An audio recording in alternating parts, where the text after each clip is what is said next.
Good morning મિત્રો, ગઈકાલે આપણે જે પ્રશ્નપત્ર જોતા હતા એનું જ પ્રશ્નપત્રના બીજા વાક્યો આપણે બે જોઈએ તો આઈ હેવ ખાલી જગ્યા ફ્રેન્ડ ઇન માય ક્લાસ. હવે એના ઓપ્શન જુઓ, મેની, મચ, એ લોટ અને ફ્યુ. હવે આ ચાર ઓપ્શનમાંથી કયો ઓપ્શન આવે? તો જો મેની એટલે ઘણા થાય, એનો જવાબ મેની છે.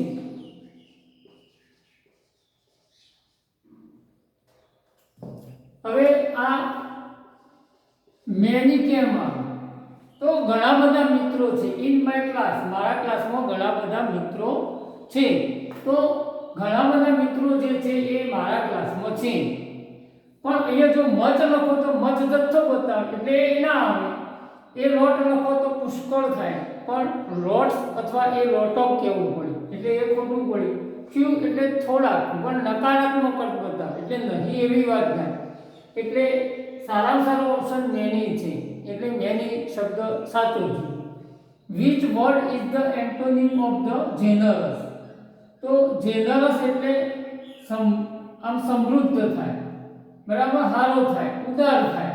તો અહીં જેનરસ એટલે ઉદાર એવો ભાવ લઈએ આપણે, તો કયો શબ્દ આમાંથી સેટ થાય? તો સેલ્ફિશ સેટ થાય, કારણ કે ઉદાર અને સ્વાર્થી. સેલ્ફિશ એટલે સ્વાર્થી, થોટફુલ એટલે વિચારવાળો, કાઇન્ડ એટલે દયાળુ અને કેરિંગ એટલે કાળજી રાખવાવાળો. એટલે આ બધાનો આપણે જેનરસ વિરોધી, અહીં એન્ટોનિમ એટલે વિરોધી થાય અને સિનોનિમ એટલે સમાનાર્થી થાય, પણ અહીં એન્ટોનિમ આપવાનું છે એટલે સેલ્ફિશ થાય. તો સેલ્ફિશ એ યોગ્ય શબ્દ છે.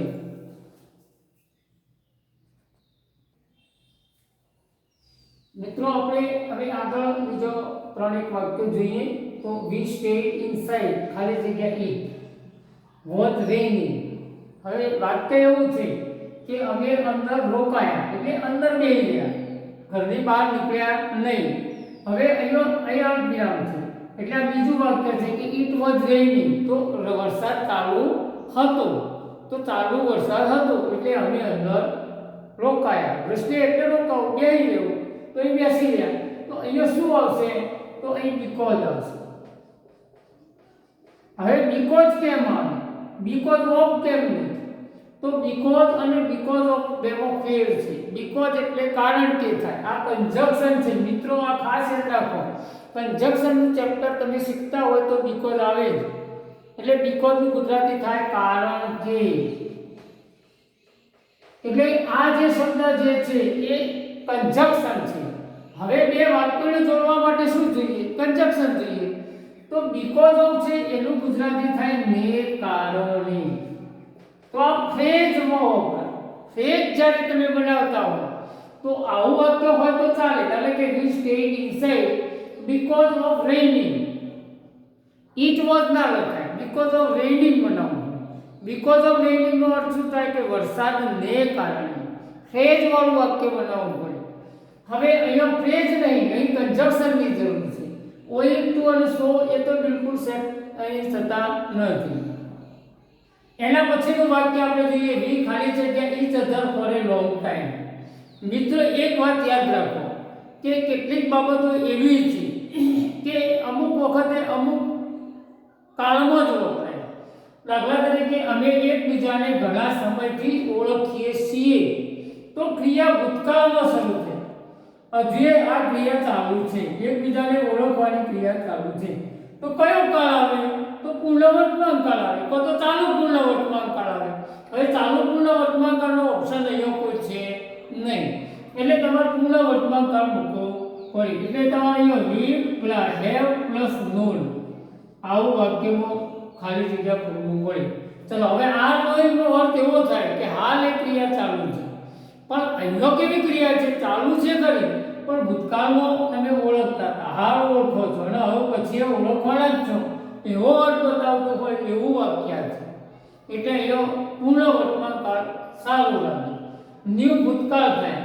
તો અહીં ફોર એ લોંગ ટાઈમ છે, તો ફોર સમયનો ગાળો બતાવે એટલે અહીં ભૂતકાળ આવે. નોન એકલું તો બિલકુલ ખોટું વાક્ય છે, શબ્દ જ ઓપ્શન જ ખોટું છે. હવે આગળ જુઓ, ધ ખાલી જગ્યા news from the border is very disquieting. Quiet એટલે શાંત થાય, ડિસ અને આઈએનજી એટલે ડિસ્ક્વાઇટિંગ એટલે આપણે એમ કહીએ કે જો અશાંત પરિસ્થિતિ છે ન્યૂઝ, તો ધ ખાલી જગ્યા, તો ધ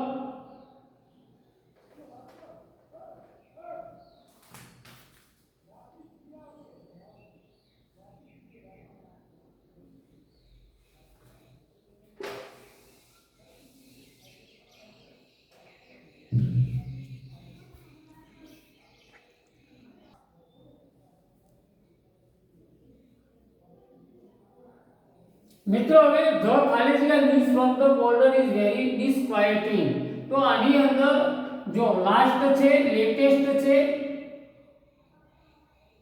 અહીંયા લેટેસ્ટ અને લેટ, તો અહીંયા જે મૂકેલા શબ્દો છે એ આપણે જોઈએ તો અહીંયા આ જે ઓપ્શન છે એ ઓપ્શન તમે જુઓ તો અહીંયા આપણે એમ કહીએ કે એક વાક્ય એવું છે કે એક શબ્દ એવો છે, આપણે એને સમજીએ તો લેટ,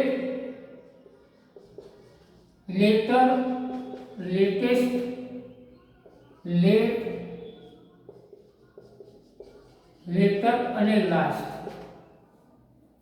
મિત્રો બરોબર જુઓ, લેટ એટલે મોડા થાય, પણ લેટર અને લેટર, જો આ લેટર એલિજિબલ ટીઆર નથી, એલિજિબલ ટીઆર લેટર એટલે પત્ર થાય એ નથી, અહીં લેટર અને લેટેસ્ટ, તો અહીંયા તમે જે લેટેસ્ટ મૂકો છો તો એ લેટેસ્ટ એટલે શું, સૌથી છેલ્લું, અને લાસ્ટ એટલે શું, તો સ્થિતિ બતાવે, સમયના અંતમાં વાપરવું હોય તો લેટેસ્ટ વપરાય. ધારો કે આપણે એમ કહીએ કે આ ચોપડી લેટેસ્ટ છે, તો આ ચોપડી લેટેસ્ટ છે એટલે આપણે એમ કહીએ કે ઘણી બધી એડિશનો પડી હોય બહાર, પણ એમાં છેલ્લે જે એડિશન સુધારા વધારા સાથે પડે તો એ લેટેસ્ટ કહેવાય.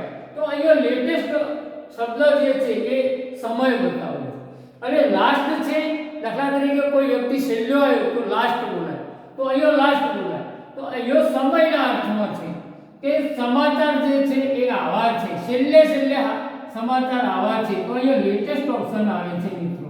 તો આ યાદ રાખો, અહીંયા લેટેસ્ટ આવે. મિત્રો વિડીયોને લાઈક કરજો, શેર કરજો અને તમારા મિત્રો સુધી પહોંચાડજો અને ચેનલને સબસ્ક્રાઇબ કરજો.